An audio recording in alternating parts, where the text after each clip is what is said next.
हम आपको अपने पिता की बात बता रहे हैं। हमारे पिता जिस दिन हम भागे उसके 3 दिन बाद हमको पकड़ा गया। खोजबीन सब शुरू हुई तो 3 दिन बाद पकड़ा गया कि एक गोरा लड़का है वहां जंगल में देवी के मंदिर में रह रहा है।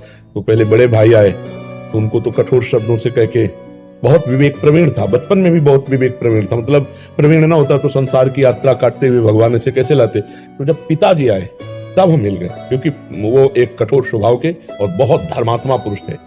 उनकी हम आंखों में कभी आंसू नहीं देखा।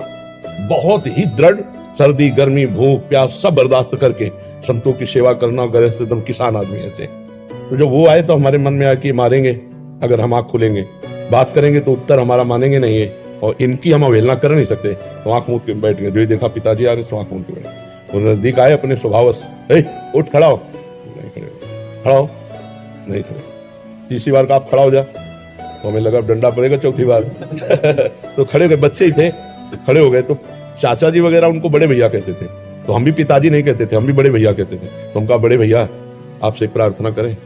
उनका बताओ, उनका ये जिंदगी भगवान के नाम है, आप चाहे काट डालो ना घर जाएंगे ना आपकी बात मानेंगे। तो हम उनकी कृपा की बात बता रहे। एकदम चैप्टर बदल गया, जैसे भगवान की कृपा ना, तो उनका सच्ची, हमका आपसे सच्ची बात करें। घर नहीं जाओगे करना, कभी जिंदगी में ब्याह नहीं करोगे करना।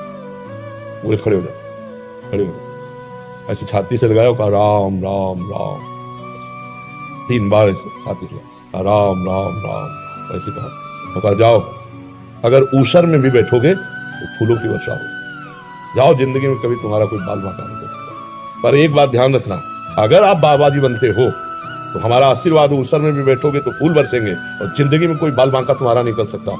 और अगर कहीं किसी की बहन बेटी देखी तो फिर तो हमका जिंदगी में आप इस बात को कभी नहीं सुनोगे। वो तो पधार गए, कई वर्ष हो गए उनको पधारे हुए, पर उनका आशीर्वाद, माता पिता का आशीर्वाद भगवान का आशीर्वाद होता है।